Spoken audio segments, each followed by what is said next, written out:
Welcome. ఈరోజు లెసన్లో last వీడియోకి కంటిన్యూషన్గా ఇన్వెస్ట్మెంటు ఎవరు ఎంతెంత ఇన్వెస్ట్ చేయాలి ఈక్విటీస్లో అనే విషయం కొంచెం డిస్కస్ చేసాం. ముఖ్యంగా ఏజ్డ్ పెన్షనర్సు, తర్వాత రిటైర్డ్ పీపుల్ వాళ్ళైతే ఈక్విటీస్లో తక్కువ అమౌంట్ పెట్టాలి. ఎందుకంటే లాంగ్ టర్మ్ అంటే వాళ్ళకి ఏంటి లాంగ్ టర్మ్ పాపం కష్టం కదా. తర్వాత రిస్క్ కూడా తీసుకునే వయసు కాదు అది. అందుకని ఈక్విటీస్లో తక్కువ పెట్టాలి, డెట్ ఇన్స్ట్రుమెంట్స్లోనూ లిక్విడ్ ఫండ్స్లోనూ ఎక్కువ పెట్టాలి. ఇది తూచా తప్పకుండా పాటిస్తే బాగుంటుంది. తర్వాత కొంచెం earning members, young people below 50 అనుకోండి, అంటే వాళ్ళు ఇంకా ఎర్నింగ్లో ఉన్నారు. ఒకవేళ కొంచెం ఏదైనా సెట్ బ్యాక్ అనిపించినా, ఎక్కడైనా ఏమైనా ఇబ్బంది వచ్చినా తట్టుకోగలరు, కోలుకోగలరు. బికాజ్ వయసు ఉందిగా, ఇంకా వయసు ఉన్నప్పుడు ఎనర్జీ ఉంటుంది, ఎనర్జీ ఉన్నప్పుడు కాన్ఫిడెన్స్ ఉంటుంది, కాన్ఫిడెన్స్ ఉన్నప్పుడు ఏదో రకంగా రికవర్ చేసుకుంటారు. ఫర్ ఎగ్జాంపుల్ నేనైతే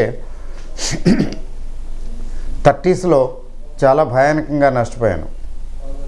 in my early 30s, late 20s, early 30s భయానకంగా. కానీ ఏం కాలేదుగా, టెంపరీ, మొత్తం అంతా జీరో అయిపోయినా ఏం కాలా. మరి అదే ఇప్పుడు 50sలో 60sలో అయితే, 50s కూడా వదిలేయండి, 60sలో అయితే ఇంకేం మిగలదు. ఎందుకంటే ఆ వయసును బట్టి ఉంటుంది ఆ కాన్ఫిడెన్స్ కానీ ఎనర్జీ అన్నీను. తర్వాత మన దగ్గర ఇన్వెస్టబుల్ ఫండ్స్ ఏవైతే ఉన్నాయో, బారోడ్ ఫండ్స్ కాదు, అదే కదా లాస్ట్ వీడియోలో అనుకున్నాం. ఇన్వెస్టబుల్ ఫండ్స్ ఎంతైతే ఉన్నాయో లేదా ఉంటాయో, ఒక్కోసారి ఏమవుతుందంటే ప్రతి నెల ఇంతని వస్తూ ఉంటుంది, ప్రతి నెల ఫిక్స్డ్ అమౌంట్ మన దగ్గర ఉండకపోవచ్చు. ప్రతి నెల 10,000, 5,000, 20,000 ఉంటుంది కదా. అట్లాంటి ఫండ్స్, సర్ప్లస్ ఫండ్స్ మన దగ్గర ఏమైతే ఉంటాయో సేవింగ్సే అనండి, వాటిల్లోంచి ఎంత ఇన్వెస్ట్ చేయాలి ఈక్విటీస్లో, అది చాలా ఇంపార్టెంట్. మొత్తం అంతా ఇన్వెస్ట్ చేయకూడదు. కంటింజెన్సీ అంటే రేపు ఏమవుతుందో తెలియదు, ఎప్పుడు డబ్బులు అవసరం అవుతాయో తెలియదు, కాబట్టి కొంత తీసి సెపరేట్గా పెట్టాలి. అంటే దానివల్ల ఏమవుతుంది, ఈక్విటీ ఇన్వెస్ట్మెంట్ని మనం డిస్టర్బ్ చేయకుండా ఉంటాం. లేకపోతే నాకు డబ్బులు ఇప్పుడు అవసరం కాబట్టి ఎంతకోకంతకి అమ్మేసి లాసో లాభమో, అంటే మనకి చూడండి, the world cannot swing to your moods అని ఎవరో చెప్తారు. అలాగే మనకు డబ్బులు అవసరమైనవి కదా అని ఆ టైంలో ఆ షేరు దొరుకుతుందా చౌకగా, అంటే ఆ షేరు మంచి రేటుకి అమ్ముడవుతుందా అంటే లేదు. ఒక్కోసారి 30, 40, 50, 60% లాసుల్లో ఉండొచ్చు. డబ్బులు అవసరమైన అమ్మేవలసి వస్తే హెవీ లాస్, ఆ తర్వాత ఎప్పుడో మళ్ళీ పెరుగుతుంది. మీకు నేను ఒక ఎగ్జాంపుల్ చెప్తాను. బ్లూ స్టార్ అనుకుంటాను, yes, Blue Star Industries, Blue స్టారే ఈ ఎయిర్ కండిషనర్స్ అవి ఇవి ఇచ్చేసేది. 160-200 రేంజ్లో, 160-200 ఎగ్జాక్ట్గా గుర్తులేదు, చాలా సంవత్సరాలు అయింది కదా, కొన్నాను. అయితే తగ్గిందని కొంచెం యావరేజ్ కూడా చేశాను. ఎంత ఇన్వెస్ట్ చేశానో ఒక 40,000-50,000 చేసి ఉంటాను అంతే. 50,000-60,000 పెట్టుంటాను, ఎక్కువ లేదులేండి. అప్పుడు నాకు తెలుసు, స్టడీ చేశాను, అన్నీ బాగానే ఉన్నాయి. తీరా అది తగ్గటం మొదలుపెట్టింది. నేనేం పట్టించుకోలేదు, దాని గురించి వరి ఏం లేదులేండి. తగ్గటం పెరగటం అవన్నీ డెక్కమ్మకలు తినున్నాం కదా, అలవాటే కదా.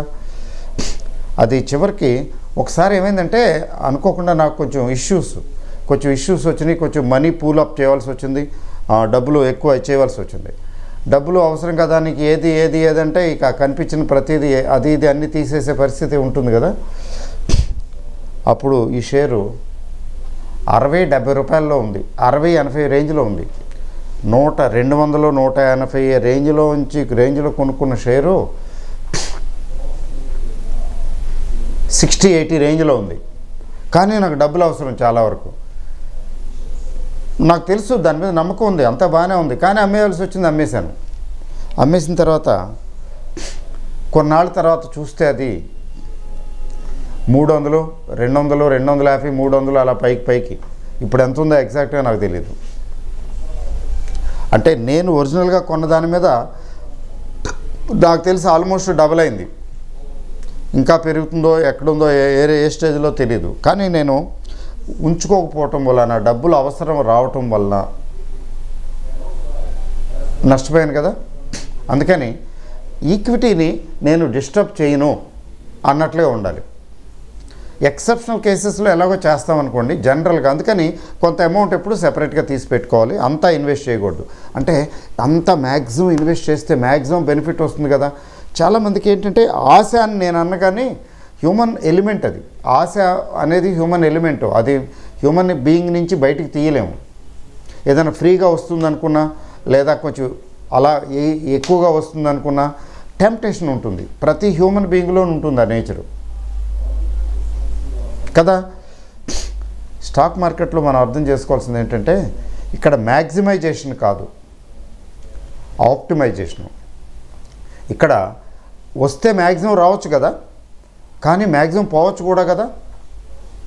అటు ఇటు ఛాన్సెస్ ఉన్నాయి కదా అక్కడ. అందుకని ఏం చేయాలంటే రిస్క్ రిటర్ను హైగా ఉన్న చోట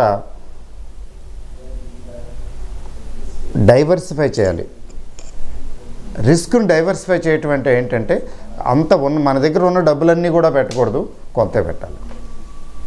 ఆ పాయింట్ ఇంకా అంతకన్నా ఎక్కువ ఎక్స్ప్లెయిన్ చేయాల్సిన అవసరం లేదు. ఇది లెసన్ కదండి, ఇది వీడియో అని తీసుకోకండి. అందుకని ఇవి అందరికీ పనికిరావు. సబ్జెక్ట్ తెలిసిన వాళ్ళకైతే చాలా వేస్ట్, చూడకండి.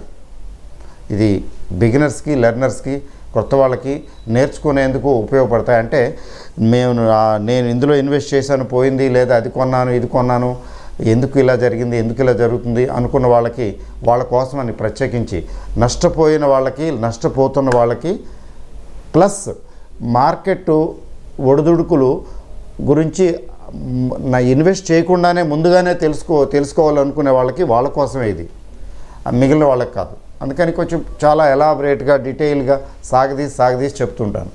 ఇది లెసన్ కదండి. చిన్నపిల్లలకి చెప్తారు చూసారా పాఠాలు, అదనమాట. ఆ పార్ట్ అయిపోయింది. నెక్స్ట్ పార్ట్కి వస్తే ఇన్వెస్ట్మెంట్ ప్యాటర్న్ ఎలా ఉండాలి, పోర్ట్ఫోలియో ప్యాటర్న్ అనండి. లేకపోతే ఈ పోర్ట్ఫోలియో ప్యాటర్ను చాలా జాగ్రత్తగా వినండి. మీరు మీ ఇన్వెస్టబుల్ ఫండ్స్ ఏవైతే ఉన్నాయో,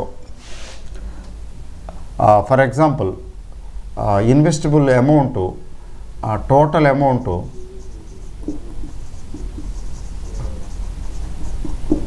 మీ దగ్గర 2 lakhs అనుకుందాం. Not necessary at a time మీ జోబులో 2 లక్షలు ఉన్నాయా? Not necessary.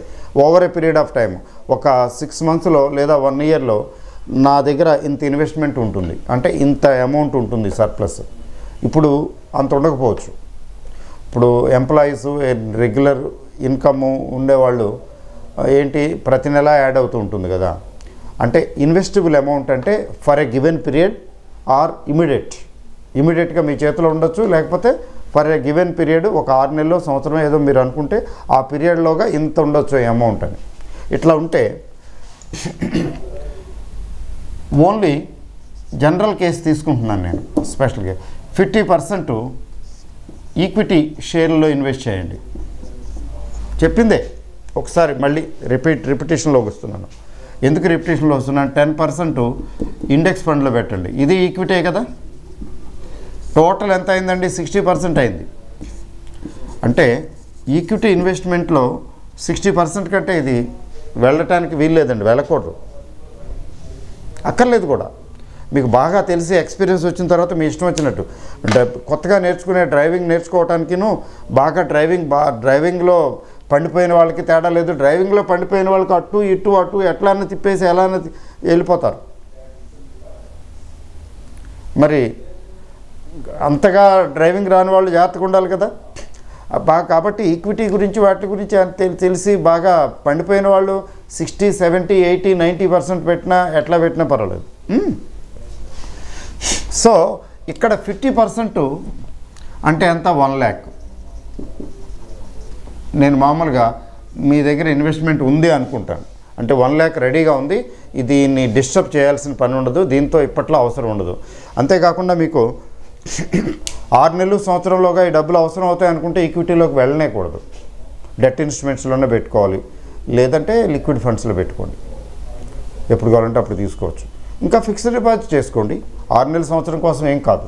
కొంచెం ఎక్కువ టైం అయితేనే ఈక్విటీ, మోర్ దెన్ 1 year. జనరల్గా ఏంటంటే 5 years is an ideal period, కనీసం 5 ఏళ్ళు అనుకోవాలి.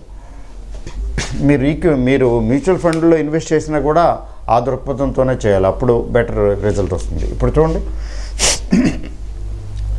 ఇప్పుడు అయిపోయింది కదా ఇది 1 lakh. ఈ 1 lakhని ఎట్లా ఇన్వెస్ట్ చేయాలంటే, మీరు లార్జ్ క్యాప్ అని ఉంటుంది, 60% లార్జ్ క్యాప్. లార్జ్ క్యాప్ అంటే నిఫ్టీ 50లో large cap, preferably Nifty 50 large cap. ఎందుకని? Short cut method, simple method చెప్తున్నాను. స్టాక్ మార్కెట్లో ఇన్వెస్ట్ చేయడానికి ఏదో గొప్ప నాలెడ్జ్, అదేదో తెలియాలి, ఇదేదో తెలియాలి, లేకపోతే బ్యాలెన్స్ షీట్ల గురించి తెలిస్తే నేను బెటర్గా అనలైజ్ చేయగలుగుతాను, ఇన్వెస్ట్ చేయగలుగుతాను అని కొంతమంది అనుకుంటుంటారు. లేకపోతే టెక్నికల్స్ ఆ నాలెడ్జ్ నాకు లేదు, ఈ ఆర్ఎస్ఐలు, ఆసిలేటర్స్, మొమెంటము, ఈ ఆసిలేటర్స్, తర్వాత ఇంకా MACDలు అవి ఇవన్నీ నాకేం తెలీదు, ఇవి తెలిస్తే నేను బాగా ఇన్వెస్ట్ చేయగలుగుతాను, ఇట్లా ఏవో అనుకుంటారంటే. ఎట్లా అనుకుంటారంటే జనరల్గా నేను సక్సెస్ఫుల్గా ఇన్వెస్ట్ చేయలేకపోతున్నాను, లేదా సక్సెస్ఫుల్గా ఇన్వెస్ట్ చేయడానికి తగినంత ఎక్విప్మెంట్ అంటే నాలెడ్జీ లేదా ఇన్ఫర్మేషన్ నా దగ్గర లేదు అంటే అలా అనుకుంటారు. అంటే జనరల్గా హ్యూమన్ సైకాలజీ ఇది కూడా. తన దగ్గర ఏదైతే లేదో, తనకి ఏదైతే వాంటింగో దాని గురించి ఎక్కువ ఆలోచిస్తాడు. నాకు ఇది లేదు కదా, నాకు అది లేదు కదా, నాకు అది లేదు కదా అని. ప్రాక్టికల్గా thinking of lack leads a person to live in lakh. లేని దాని గురించి కాదు ఆలోచించాల్సింది, ఉన్నదాని గురించి ఆలోచించాలి. అందుకే చెప్పాను కదా మొదటే, people who lose money don't know what they don't know. ఏమి తెలీదు అంటే, నాకు అది ఆ నాలెడ్జ్ లేదు కాబట్టి నేను సక్సెస్ఫుల్గా చేయలేను, నాకు ఇది తెలియదు కాబట్టి సక్సెస్ఫుల్గా చేయలేను, లేదా రావు గారికి అది తెలుసు కాబట్టి చేయగలుగుతున్నారు, అట్లా అనాలిసిస్ చేసుకుని సాటిస్ఫై అవుతారు. ఓకే, ఇలా నష్టపోవటం సహజమే, నాకు అది వస్తే అంటే నేను ఆ బ్యాలెన్స్ షీట్లు అవి స్టడీ చేయటం వచ్చేంత వరకు కూడా నా నాలెడ్జ్ ఇన్కంప్లీటే, కాబట్టి నేను సక్సెస్ఫుల్ కాలేను, సక్సెస్ఫుల్గా ఇన్వెస్ట్ చేయలేను, అట్లాంటి లిమిటేషన్స్ మైండ్లో పెట్టుకుంటారు. అందుకోసమని ఇది చెప్పటం. ఏంటంటే ఫుల్ ప్రూఫ్ మెథడ్. ఏంటి ఫుల్ ప్రూఫ్ మెథడ్ అంటే, నిఫ్టీ 50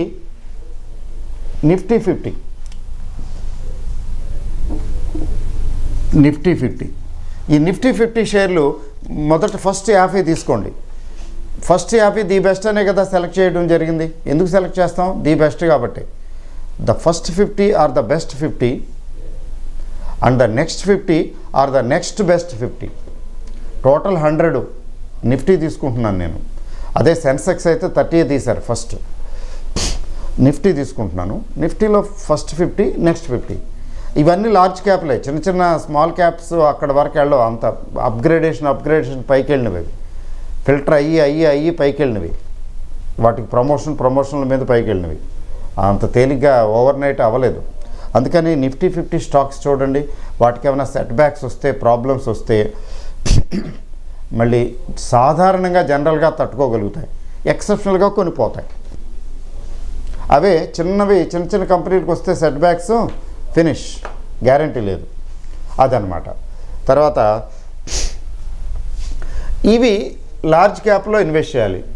ఎందుకు ఫుల్ ప్రూఫ్ అంటున్నాను? దీనికి బ్యాలెన్స్ షీట్లు చూడటం రావక్కర్లా. జనరల్గా ఏమిటి చెప్తారు? ప్రాఫిట్ మేకింగు, డివిడెండ్ పేయింగు, తర్వాత లో డెట్, డూయింగ్ వెల్, ఇక ఏవో పారామీటర్స్ చెప్తారు కదా. మరి ఈ పారామీటర్స్ ఏమీ అక్కర్లేదండి. హలో, మీరు ఏ నాలెడ్జ్ అక్కర్లా, ఏ పారామీటర్స్ అక్కర్లా. ఏం చేయాలంటే నిఫ్టీ 50లోని 50లోని 50ని స్టడీ చేస్తూ మార్కెట్ కండిషన్స్ చూస్తూ ఇది ఎక్కడి నుంచి ఎక్కడికి వెళ్ళింది, ఎంత తగ్గింది, over a period of time ఎట్లా వస్తున్నది ఊరికే తెలుస్తుంది, ఐడియా వస్తుంది కదా. తర్వాత మార్కెట్ అలా చూస్తూ మార్కెట్లో కొంచెం మందంగా ఉంది, మార్కెట్ బాగోలేదంటున్నారు, కరెక్షన్ వచ్చింది, రోజు తగ్గుతున్నది, అట్లాంటి సిచ్యువేషన్స్ సిమ్టమ్స్ కనిపించినప్పుడు యు స్టార్ట్ డూయింగ్. లేదు అలా కూడా అక్కర్లేదు. ఫర్ ఎగ్జాంపుల్ ఇప్పుడు చూడండి, ఇప్పుడున్న కండిషన్స్ మార్కెట్ ఏమి పేలటంలా, అలా అని చెప్పి భయంకరంగా లోలో లేదు. మార్కెట్ బాగోలేదు, మార్కెట్ ఎప్పుడు రికవర్ అవుతుందని హాహాకారాలు చేస్తున్న వాళ్ళందరికీ అర్థం కావాల్సింది ఏంటంటే, వాళ్ళు a small Capo mid Capo కొన్ని షేర్లలో పెట్టున్నారు ఎక్కువ హై రిటర్న్స్ కోసం. అవి హై రిటర్న్స్ ఎక్స్పెక్ట్ చేసిన షేర్లు లో రిటర్న్లో ఉంటాయి కదా మార్కెట్, వాటికి బాగోలేదు మార్కెట్. నిఫ్టీ 50 షేర్లకి అంత బ్యాడ్గా ఏం లేదు, అట్లా ఉండదు. బాగా బ్యాడ్గా ఉన్నప్పుడు వీటికి బ్యాడ్గా ఉంటుంది, లేకపోతే ఇవి అంత బ్యాడ్గా ఉండవు. కాబట్టి ఇప్పుడు యావరేజ్ పొజిషన్లో ఉంది కదా, ఇప్పుడు చూడండి, చూసి ఇందులో 60% నిఫ్టీ 50 షేర్లో పెట్టాలి. అప్పుడు ఎక్కువ పారామీటర్స్ చూడక్కర్లా. చూడండి నేను చెప్తాను, సింపుల్ ఫార్ములా చెప్తున్నాను చూడండి. ఇలాంటి మార్కెట్ తీసుకోండి, పెద్దగా పెరగటం లేదు తగ్గటం లేదు కదా, కొంచెం అలా మెయింటైన్ అవుతున్నది, స్ట్రాంగ్గా అయితే లేదు. అట్లాంటప్పుడు చూడండి 52 వీక్ లోకి వచ్చిన షేర్లు చూడండి, ఇందులో 50% పెట్టండి. అంటే ₹1,00,000 50% ఎంత అవుతుంది? ₹1,00,000 60% కదా చూడాలి. ₹1,00,000 60% 60,000. ఇక్కడ 60,000 దీనికి అలొకేట్ చేసినప్పుడు ఈ 60,000లో 50% 52 వీక్ లోలో పెట్టండి, 30,000 పెట్టేసాం. 52 వీక్స్ ఇదొక బ్లైండ్ ఫార్ములా, ఏం లేదు. స్టాక్ మార్కెట్ అంటేనే అలాంటిది, ఏదో ఎంతో అది చూసి దుర్బిణీలు వేసి కొనేసినంత మాత్రం పెరుగుతుందనే లేదు. 52 వీక్ మంచి కంపెనీలు 52 వీక్ లోకి వచ్చాయి.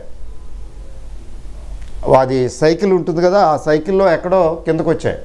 ఓ 50% 60,000 30,000 అందులో పడేయండి.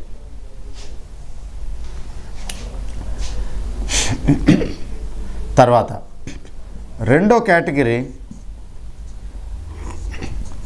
Ever green heroes. Ever green heroes ఉంటాయి కొన్ని నిఫ్టీ 50లో, కనీసం 10 ఎన్నో ఉంటాయి, 10-15 ఉంటాయి. 50లో current at least last 1 year 2 years లేకపోతే ఎక్కువ మోర్ దాన్ 1 year 10 years నుంచి కన్సిస్టెంట్గా, గొప్పగా కాకపోయినా కన్సిస్టెంట్గా బాగానే వస్తూనే ఉంటాయి. దానికి ఏ స్టడీలు, అనాలిసిస్లు, పిఈ రేషియోలు, ఈపీఎస్లు, బోనస్లు, డివిడెండ్లు ఏవి చూడక్కర్లేదండి. ఇవి ఎప్పుడు చూసినా సదాబహార్ కొంచెం హాయిగా ఉంటాయి. హాయిగా ఉండేవి, కష్టాల్లో ఉన్నవి. ఇప్పుడు కష్టాల్లో ఉన్న వాటిని తీసుకున్నాం. 52 వీక్లో అంటే కష్టాల్లో ఉన్నట్టే కదా. కష్టాల్లో ఉండొచ్చు, ఏవో కారణాలు, మొత్తానికి మంచివే ఇబ్బందుల్లో ఉన్నాయి.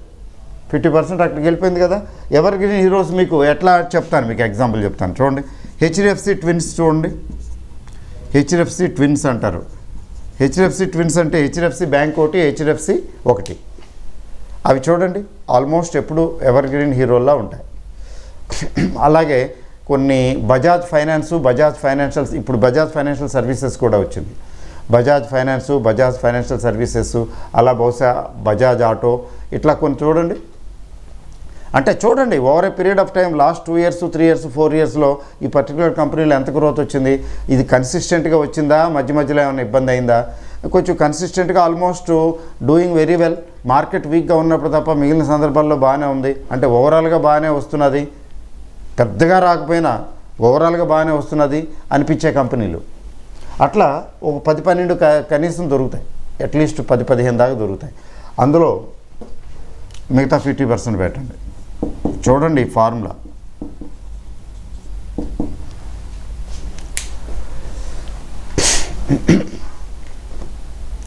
$52 వీక్లో బాధల్లో మంచి కంపెనీ నెక్స్ట్ నిఫ్టీ 50 అంటేనే మంచివని అర్థం. ఆ మంచి వాటిల్లో ఇవన్నీ మంచివే. వాటి టైంలో అవి పెరగటం తగ్గడం జరుగుతుంది. వాటిలో ఫస్ట్ మంచివే కానీ బాధల్లో ఉన్నాయి 50% పెట్టాం. జల్సా హాయ్ హాయ్ హాయ్ హాయ్ టైప్ ఉంటాయి కొన్ని, ఎప్పుడు నార్మల్గా వెళ్తూనే ఉంటాయి. ఈ హాయ్ హాయ్ టైప్లో 50% పెట్టాం, అయిపోలేదు. అంటే ఇట్లా సెలెక్ట్ చేసుకునేటప్పుడు మీరు ఫైనాన్స్ చూడండి, అన్ని ఫీల్డ్లు ఉంటాయి కదా, ఫైనాన్స్ ఒకటి, ఐటీ ఒకటి, ఇట్లా 2, 3, 4 కేటగిరీలు తీసుకుని చూసుకోండి. ఇప్పుడు రానున్న కాలం కొంచెం బాగానే ఉండే అవకాశం ఉంది, అట్లా ఫార్మా ఎట్లా చూసుకోండి, మీ ఇష్టం. ఇట్లా చూసుకుని మీరు ఐటీ తీసుకున్నారనుకోండి, ఫర్ ఎగ్జాంపుల్ ఐటీలో ఇన్ఫోసిస్, టీసీఎస్, టెక్ మహీంద్రా ఇట్లాంటివి కనిపిస్తాయి. ఇందులో ఫైనాన్స్ తీసుకున్నారనుకోండి, ఇప్పుడు హెచ్డిఎఫ్సి బ్యాంకు ఇట్లాంటివి ఉంటాయి, బజాజ్ ఫైనాన్షియల్ సర్వీసెస్, ఇది యాక్టివ్గా ఉన్న వాటిలో. మరి కష్టకాలంలో 52 వీక్లో కావాలనుకోండి, అక్కడ 52 వీక్లోకి జాతి కుల మతాలతో వేటితో ఏమీ పని లేదు, అది ఏ సెక్టర్కి సంబంధించింది అన్నదే ఇర్రెలవెంట్. ప్రస్తుతం 52 వీక్ లోలో ఉంది, అలా ఉంటున్నది, అక్కడికి వెళ్ళిపోవటమే, అదే సెక్టర్ అయిన ఒకటే. అట్లా సెలెక్ట్ చేసుకుని మీరు 60% 60,000 పెట్టేశారు. టోటల్ డబ్బుల్లోంచి ₹1,00,000 ఇన్వెస్ట్ చేద్దాం అనుకుంటున్నారు. ₹1,00,000లోంచి 60,000 52 అదే ఫస్ట్ 50లో పెట్టేశారు. నెక్స్ట్ నెక్స్ట్ 50 అని ఉంటుంది, దీన్ని జూనియర్ నిఫ్టీ అని కూడా అంటారు. నెక్స్ట్ బెస్ట్ ఇవే. అయితే వీటిలో కొంచెం ఒడిదుడుకులు ఎక్కువ ఉంటాయి, కొన్ని మరీ పడిపోతూ ఉంటాయి, కొన్ని అసలు అడ్రస్ లేకుండా పోతున్నాయా అని అనుమానం వచ్చేలా ఉంటాయి, కొన్ని ఏమో పికప్ అవుతుంటాయి, కొన్ని బాగా వెళ్తుంటాయి. ఇక్కడ కూడా అలాంటి కేటగిరీ ఉంటుంది. అయితే ఇక్కడికి వచ్చేటప్పటికి మీరు 52 వీక్ లోవి ఎంచుకోకండి, ఎందుకంటే 52 వీక్ లోవి ఇక్కడ ఎంచుకుంటే రిస్క్ ఎక్కువ. ఫస్ట్ 50లో రిస్క్ తక్కువ ఉంటుంది, ఇందులో రిస్క్ ఎక్కువ ఉంటుంది. కాబట్టి ఇందులో సెక్టర్స్ చూసుకోండి. నిఫ్టీ నెక్స్ట్ 50లో సెక్టర్స్ చూసుకోండి. కొన్ని సెక్టర్స్ కొన్ని బాగా నడుస్తున్నవి, కొన్ని బాగా నడవనివి ఉంటాయి. బాగా నడవనివి కొంచెం తక్కువలో ఉంటాయి. ఆ సెక్టర్కి ఆ రొటేషన్లో టైం వచ్చినప్పుడు అవి పికప్ అవుతాయి కదా, ప్రస్తుతం తక్కువలో దొరుకుతున్నాయి, కొన్నాళ్ళు పోయిన తర్వాత పికప్ అవుతాయి కదా, అలా మిక్స్ చేసుకోండి. సెక్టర్ వైజ్ చూసుకోండి. సెక్టర్ వైజ్ చూసుకుంటే ఫర్ ఎగ్జాంపుల్ ఇక్కడైతే సిమెంటు, స్టీలు, సిమెంటు, లేకపోతే ఆటోమొబైల్స్,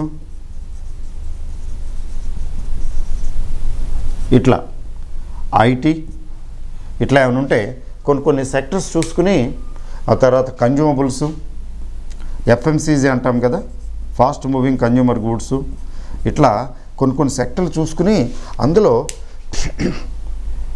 కొన్ని సెలెక్ట్ చేసుకుని లాటరీయే ఏం పర్లేదు, కొంచెం మీకు తోచిన విధంగా నచ్చిన విధంగా మీకు పద్ధతి మీకు ఎలా అనిపిస్తే అలాగా చేసుకుని వాటిలో ఇన్వెస్ట్ చేయండి. అయితే ఒక మూల మంత్రం గుర్తుపెట్టుకోండి, buy when everybody sells and sell when everybody buys. ఇది విన్నారా? ఇది మన ఎవరో మన వారన్ బఫే గారి స్టేట్మెంటు మీరు వినే ఉంటారు. ఆయన బీ ఫియర్ఫుల్ చూడండి, అంటే ఎప్పుడు ఎలాంటి టైంలో కొంటే బాగుంటుందండి అంటే, be fearful when others are greedy. భయపడండి, అందరూ అమ్మో ఇంకేముంది వచ్చేస్తుంది పెరిగిపోతుందని గ్రీడీగా చాలా ఇదిగా ఉన్నప్పుడు, జూబిలెంట్గా ఉన్నప్పుడు, రిజాయిసింగ్ మూడ్లో ఉన్నప్పుడు మార్కెట్, బీ ఫియర్ఫుల్, భయపడండి. మీరు చెప్తారు కదా, fools rush where angels fear to tread అని. Be fearful when others are greedy and be greedy. ఆశపోతులుగా తయారవ్వండి ఎప్పుడు? When others are fearful. ప్రపంచం అంతా భయపడిపోయి అమ్మో అని భయపడినప్పుడు మీరు గ్రీడీగా వెళ్ళండి.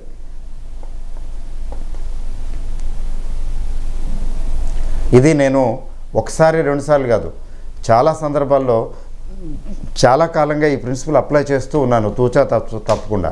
ఆయన మరి మనం ఎలా స్తుతించాలి, ఆయన ఏం చేసి కూడా ఆయన రుణం మనం తీర్చుకోలేము. ఎందుకంటే ఆయన చక్కగా ఘనంగా డబ్బులు సంపాదించడమే కాదు, లోకానికి జ్ఞానాన్ని అందిస్తున్న వ్యక్తి, ఒక రోల్ మోడల్ లాంటి వాడు, అంతే కదా, ఒక ఐడియల్ ఫిగర్ అనమాట. ఫర్ ఎగ్జాంపుల్ సింపుల్ మీకు ఇంతకుముందు చెప్పే ఉంటాను, మరి పెద్దగా చెప్పక్కర్లేదు. ఆ మధ్యన 10,300 దగ్గర నుంచి సెకండ్ టైము పట్టడం మొదలు పెడితే ఒకసారి బాగా తగ్గింది కదా. అక్టోబర్ నవంబర్ గురించి చెప్తున్నాను. నిన్నగాక జరిగింది. అక్టోబర్ నవంబర్ అంటే ఎంతో కాలం కాలేదు కదా, మనందరం చూస్తున్నాం కదా. అక్టోబర్ నవంబర్లోని ఒకసారి తగ్గింది కదా, తగ్గుతూ 11,700 నుంచి అలా తగ్గుతూ భయంకరంగా తగ్గి మళ్ళీ రికవర్ కొద్దిగా అయినట్టు అయ్యి 10,600 10,700కో ఎక్కడికో రికవర్ అయింది, 10,800కో కొంచెం రికవర్ అయినట్టు అయ్యి మళ్ళీ అక్కడి నుంచి రెండోసారి మళ్ళీ తగ్గడం మొదలుపెట్టింది. గమనించారా? 10,100 10,200 దగ్గరికి వచ్చినట్టు వచ్చి మళ్ళీ రికవర్ అయ్యి అక్కడి నుంచి మళ్ళీ తగ్గడం మొదలుపెట్టింది. సెకండ్ టైం మళ్ళీ తగ్గడం మొదలుపెట్టేటప్పటికి ధైర్యం చాలదు ఎవరికి. ఆ తగ్గటం కూడా ఉధృతంగానే తగ్గింది. ఆల్మోస్ట్ 10,000కి వచ్చేసింది, అంతే, దగ్గర 10,000కి వచ్చేసింది. గమనించారా? ఆ టైంలో 10,300 తర్వాత 10,100 10,300 మధ్యలో నేను ఈటీఎఫ్లు కొన్నానండి, నిఫ్టీ 50 ఈటీఎఫ్లు. ఇంక ఇవి కొన్నాం, ఇవే అనవసరం, ఇన్వెస్ట్మెంట్ వేస్ట్, మరి ఇది ఎక్కడికి వెళ్తుందో తెలీదు. కానీ ప్రజలందరూ భయభీతులు అయిపోతున్నారు, కంగారు పడిపోతున్నారు, ఏంటేంటో అయిపోతున్నారు. కొంతమంది ఏవేవో మెసేజ్లు కూడా పెట్టడం మొదలుపెట్టారు. అంటే పెరిగితే నా మహిమ, తగ్గితే మీ మహిమ, మీరు సలహాలు ఇవ్వకండి, షేర్ల గురించి అడ్వైజులు ఇవ్వకండి, మీరు చెప్పే షేర్లన్నీ పడిపోతున్నాయి, ఆ టైప్ మాట్లాడిన వాళ్ళు కూడా ఉన్నారు.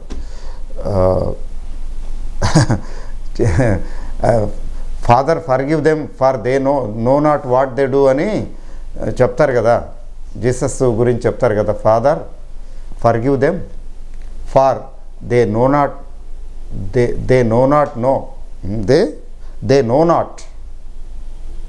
What they do.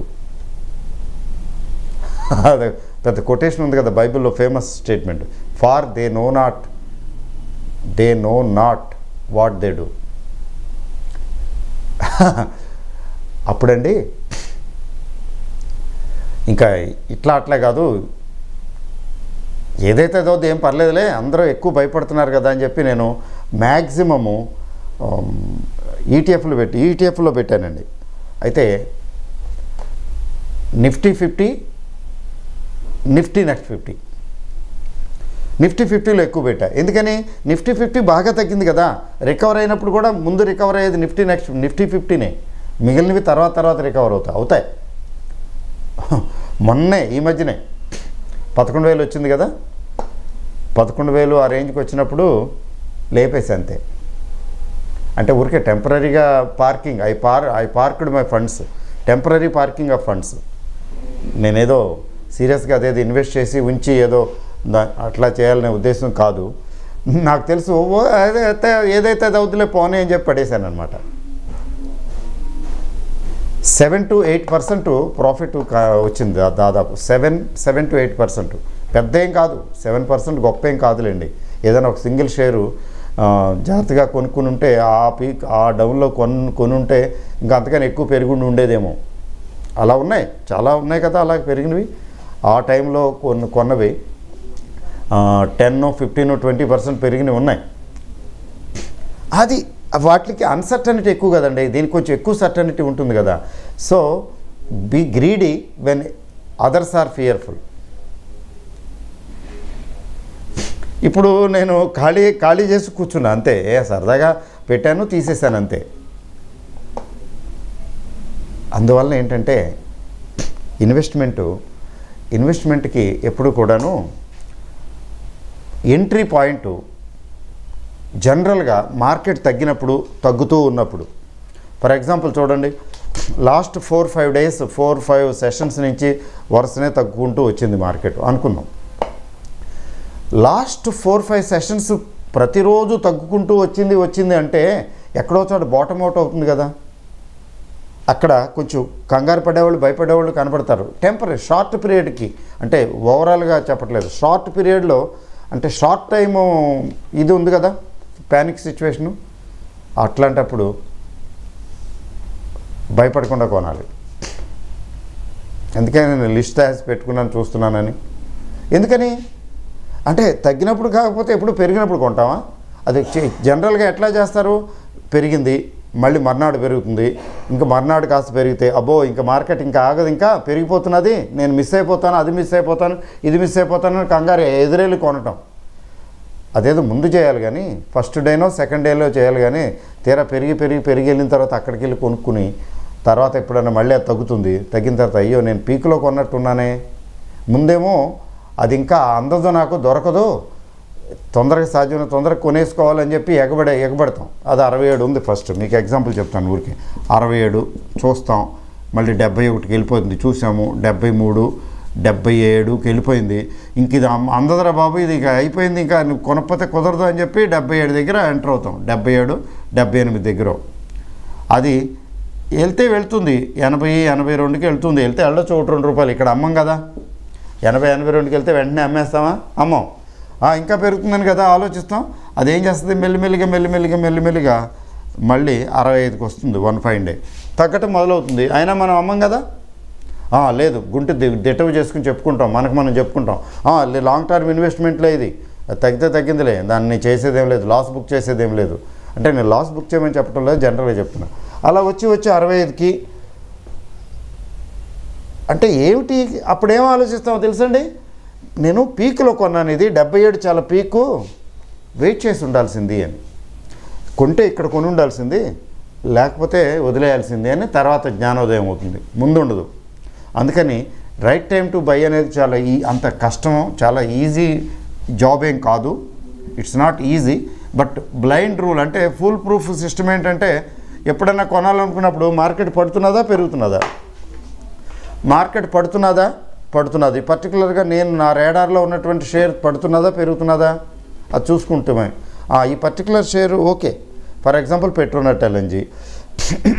ఈ మధ్యకాలంలో సాధారణంగా పెట్రోనెట్ ఎల్ఎన్జీ బయింగ్ అవకాశం ఇవ్వాల చాలా కాలంగా నేను చూస్తున్నాను.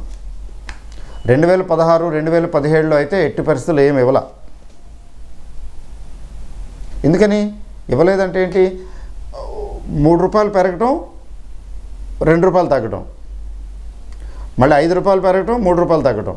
అంటే కన్సిస్టెంట్గా ఇలా పెరుగుకుంటూ ఇలా వెళుతూనే ఉంటే మీకు కరెక్షన్ వస్తే కదా ఎక్కడైనా ఎంటర్ అవ్వడానికి. ఏదైనా ఎప్పుడైనా వస్తే కొద్దిగా వచ్చినట్టు వచ్చి ఇంకా తగ్గుతుందేమో చూద్దాంలే అనుకుంటే మళ్ళీ అందుకోవటం, మళ్ళీ వెళ్ళిపోవటం. అంటే ఒక సింగిల్ షేర్ గురించి చెప్తున్నా ఊరికే ఐడియా కోసం. పెట్రోనెట్ ఎల్ఎన్జీ నాకు తెలుసు, పెట్రోనెట్ ఎల్ఎన్జీ మంచిదని నేను అనుకుంటున్నాను. నాకు తెలుసు అంటే నేనేమి భవిష్యత్ ద్రష్టని కాదు, ఊరికే I believed that Petronet LNG was good. కానీ అవకాశం దొరకట్లేదు చూస్తున్నాను. అయితే ఫైనల్గా అది 200 రేంజ్కి, 200 to 205 రేంజ్కి రావడం జరిగింది ఈ మధ్యకాలంలో. స్ప్లిట్ అయిన తర్వాత, స్ప్లిట్ కూడా అయింది కదా, స్ప్లిట్ కాదు బోనసే కదా, 1:1 బోనస్. 1:1 బోనస్ తర్వాత కూడా పికప్ అయింది కానీ తగ్గలేదు.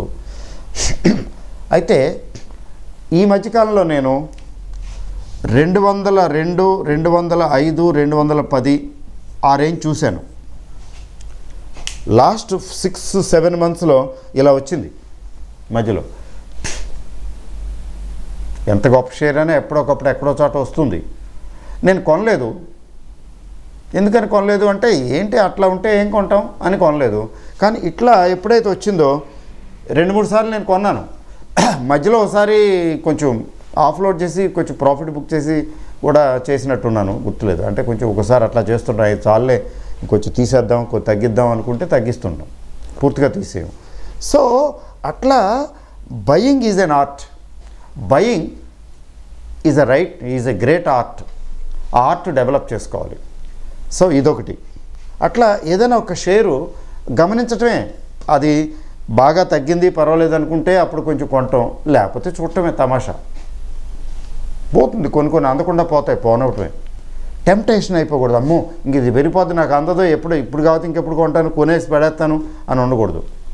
రెండో పాయింట్ ఏంటంటే, మీరు కొనేది ఎప్పుడు కూడా సాధ్యమైనంత వరకు ఒకేసారి లంసంలో కాకుండా ఇన్స్టాల్మెంట్లో కొంటే ఎలా ఉంటుంది?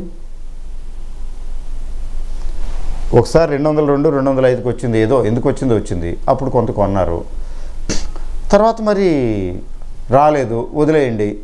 మళ్ళీ ఎప్పుడో ఇంకోసారి 210, 208కి వచ్చింది, అంతకన్నా దిగువకే రావాలనే లేదు, సరే మధ్యలో పైకి వెళ్ళింది, సరే అప్పుడు కొంచెం కొన్నారు. అలా కొద్దిగా ఇన్స్టాల్మెంట్లో కొనుక్కుంటూ వెళ్ళిపోతే ఒక బిజినెస్ బిల్డ్ చేస్తున్నారు మీరు. ఒక 5, 6, 10 బిజినెస్ 10 బిజినెస్లు చేస్తున్నారు 10 కంపెనీల్లో.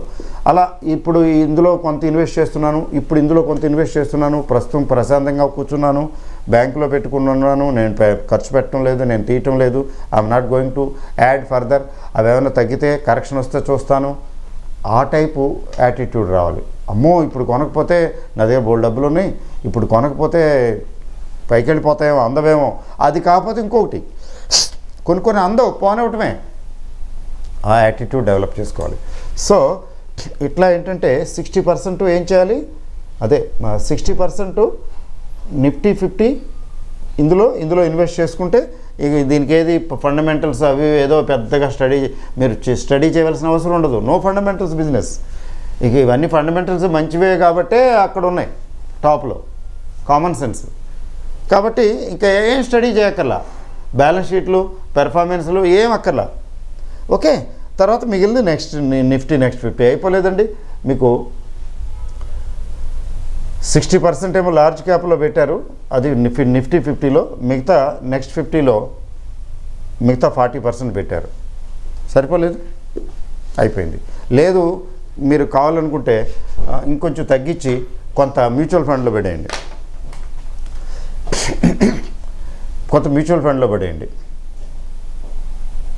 ఇంకొంచెం మీ మీద ప్రెషర్ తగ్గుతుంది, ఎందుకంటే వాళ్ళు పడతారు, ఆ బాధ లేదు. ముఖ్యంగా స్మాల్ క్యాప్లో మీరు ఇన్వెస్ట్ చేయకూడదు. నేను స్మాల్ క్యాప్ల గురించి మాట్లాడలేదు కదా. అయితే మిడ్ క్యాపు, స్మాల్ క్యాపుల్లో ఇన్వెస్ట్ చేయాలనుకుంటే, అంటే చిన్న మిడ్ క్యాప్స్ స్మాల్ క్యాప్స్లో ఇన్వెస్ట్ చేయాలనుకుంటే, లేదా మ్యూచువల్ ఫండ్ రూట్లో వెళ్ళాలంటే ఎలాంటి మెలకువలు ఉండాలి, ఎలాంటి ప్రికాషన్స్ తీసుకోవాలి, తర్వాత ట్యాక్స్ ప్లానింగ్ చేయవలసి వస్తే కూడా ఎట్లా చేయాలి, అది మనం నెక్స్ట్ వీడియోలో చూద్దాం. ఓకే అండి. So thank you very very much.